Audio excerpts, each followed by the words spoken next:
வணக்கம் நண்பர்களை, நீங்கள் பார்த்து கொண்டு இருப்பது உங்கள் கௌசிகா ரிவ்யூ. சரி வாங்க வீடியோக்குள்ளே போய் என்ன நடக்க போகுது அப்படின்னு சொல்லிட்டு பார்த்தீங்கன்னா, நம்ம கதிரேசன் இருக்கார்ல, அவர் அவரால் முடிஞ்ச வரைக்கும் நிறைய விஷயங்கள்லாம் ஒரு பக்கம் செய்யணும்னு சொல்லிட்டு ஆர்வத்தில் தான் இருக்கார்.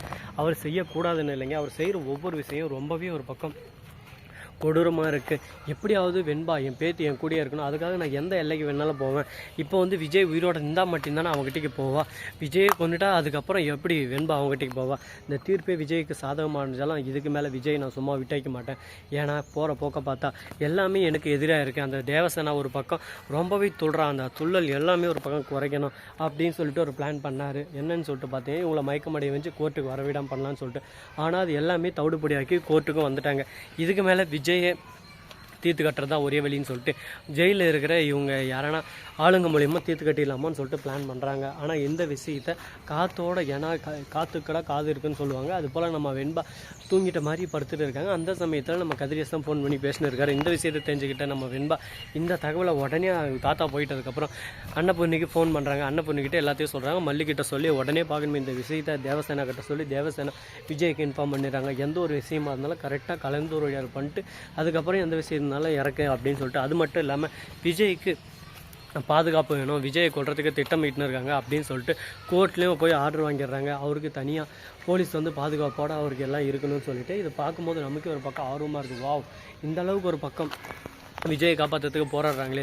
ஆமாங்க, நம்ம விஜய் சும்மா ஒன்றும் இல்லைங்க, நிறைய விஷயங்கள் எல்லாமே பண்ணியிருக்காரு. அவர் பண்ணுற ஒவ்வொரு விஷயமும் நல்ல விஷயமாக தான் இருக்குது. விஜயை பாராட்ட வேண்டிய விஷயம்னே சொல்லலாம். சரி, இந்த மாதிரியெல்லாம் ஒரு பக்கம் போயின்னு இருந்தாலும் அதே சமயத்தில் மறுபக்கம் என்ன நடக்குதுன்னு சொல்லிட்டு பார்த்தீங்களா, நம்ம கதிரேசனோட பிளான் எல்லாமே ஒரு பக்கம் தவிடு பொடி ஆக்கிட்டு இதுக்கப்புறம் அந்த கதிரேசன் எந்த ஒரு பிளான் பண்ணாலும் பருப்பு வேகாத கதிரேசன். இதுக்கு மேலே நீங்கள் பண்ண வேண்டியது ஒன்றே தான், பொத்திக்கிட்டு ஓரமாக போய் உக்காந்து இருக்க வேண்டியதான். வேறு யாருக்கும் எந்த ஒரு உபசனமும் பண்ணக்கூடாது. நம்ம அரவிந்தும் வந்துடுறாரு.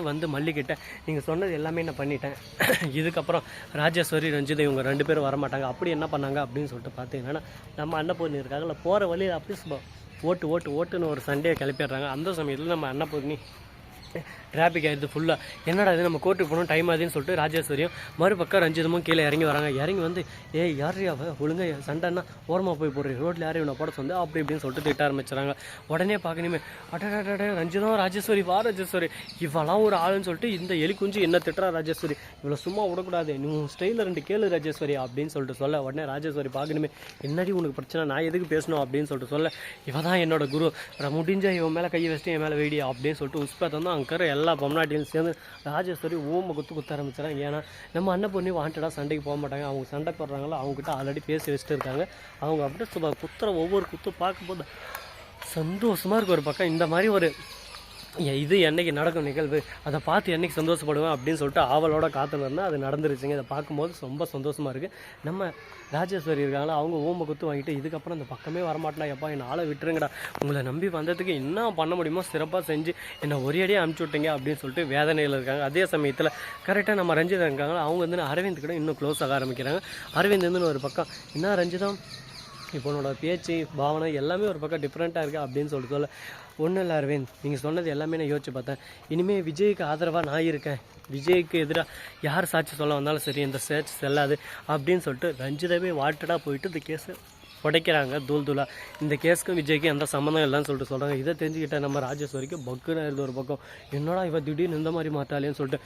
ஆமாங்க, ராஜேஸ்வரி மாமன் அவருந்துன்னு ஒரு பக்கம் மனோவர் என்ன பண்ணுறாரு அப்படின்னு சொல்லிட்டு பார்த்தீங்கன்னா, நம்ம ரஞ்சிதன் எதுக்கும் கவலைப்படாதமா, அந்த மாமா இருக்கிற வரையும் அந்த கேஸில் நீ தான் ஜெயிக்க போகிற அப்படின்னு சொல்லிட்டு உஸ்பேத்தி விட்டுங்கிறான். உஸ்பேத்துறங்கிட்டையும் கம்முனியும் தான் வாழ்க்கை ஜம்முன்னு இருக்குன்னு சொல்லிட்டு சொல்லுவாங்க. அது போல தான் இப்போதைக்கு நடந்துன்னு இருக்குது. இதுக்கு மேலே பிரச்சனைகள் வராதா அப்படின்னு சொல்லிட்டு பார்த்தா கண்டிப்பாக பிரச்சனைகள் வரும். அந்த பிரச்சனையை கண்டிப்பாக எதிர்கொண்டு தான் ஆகணும். நம்ம விஜய்க்கு இன்னும் பிரச்சனை நிறைய காத்துன்னு இருக்குது. ஒரு தடியாக தான் இப்போ உடச்சி வந்திருக்கோம். இப்போ விஜய் இதிலே ஜெயிச்சிட்டாருன்னு சொல்ல முடியாது. இந்த கேஸை இன்னும் கொஞ்சம் தள்ளி போட்டுருக்கோம், அவ்வளோதான். இவங்க 2 பேர் மேலே எந்த ஒரு பிரச்சனையும் இல்லை அப்படின்ற மாதிரி ரஞ்சிதமே கேஸ் சொன்னதான். அரவிந்த் கூட கனெக்ட் ஆகிறதுக்கோசம் அரவிந்த் கேட்குறாரு, உனக்கு என்ன பண்ணணும் சொல்லு அப்படின்னு சொல்லிட்டு நம்ம ரஞ்சிதம் கேட்குறாங்க. அரவிந்த் விஜய் எப்படின்னா காப்பாற்றணும்னு சொல்லிட்டு, சரி நான் விஜயை காப்பாற்றுறேன், ஆனால் எனக்கு இன்னும் ரொம்ப பிடிச்சிருக்கு, உனக்காக தான் இது செய்கிறேன், அதை மனசில் வச்சுக்கோன்னு சொல்லிட்டு சொல்கிறாங்க. உடனே பார்க்கணும், எனக்கு என் மாமா நல்லா இருக்கட்டும், என் மாமா எனக்கு கிடைக்கலன்னு பிரச்சனை இல்லை, அவன் எங்கே இருந்தாலும் சந்தோஷமாக இருந்தால் போதும், நீ எனக்கு கிடைச்சிட்டல டார்லிங் அப்படின்னு சொல்லிட்டு 2 பேரும் காதல் மலையில் ஒரு பக்கம் நனைஞ்சிட்டு இருக்காங்க. இதை பார்த்து ராஜேஸ்வரிக்கு வயிறு எரியுது ஒரு பக்கம். அடடாடா என்னடா கொடுமை அந்த கோவிலுக்கு போனால் இங்கே தலைவிரிச்சு ஆடுது அப்படின்ற மாதிரி தான் ஒரு பக்கம் ஆடின்னு இருக்காங்க. இதெல்லாம் என்ன கொடுமை சார் இது, சரவணா நீ அதெல்லாம் சொல்கிறது இல்லையாடா அப்படின்ற மாதிரி தான் ஒரு பக்கம் இருக்குது. சரி எவ்வளவோ பிரச்சனைகளை தாண்டி தான் இந்த சூழ்நிலை வந்து நின்று இருக்கும், இதுக்கு மேலே எந்த ஒரு பிரச்சனையும் வராது, இதுக்கு மேலே பார்த்துக்கலாம் அப்படின்னு சொல்லிட்டு ஒரு நம்பிக்கை இருக்குது. அந்த நம்பிக்கை லாஸ்ட் வரைக்கும் இருக்குமா இருக்காதா, என்ன பண்ண போகிறாங்க ஏது பண்ண போகிறாங்கன்னு சொல்லிட்டு தெரியலைங்க. பாப்பா வாழ்க்கையில் என்ன பிரச்சனையெல்லாம் வரப்போகுதுன்னு சொல்லிட்டு. ஸோ நண்பர்களே இந்த வீடியோ பிடிச்சிருந்தா லைக் பண்ணுங்கள், கமெண்ட் பண்ணுங்கள், ஷேர் பண்ணுங்கள், டிண்டிங் மேலே தட்டி விட்டு போங்க. அப்போ தான் நாம் போகிற அடுத்தடுத்த வீடியோ உடனுக்குடன் வரும். மிக்க நன்றி, தேங்க்ஸ் ஃபார் வாட்சிங். டாடா, see you, நன்றி, வணக்கம், வந்தனம், வருக தருக.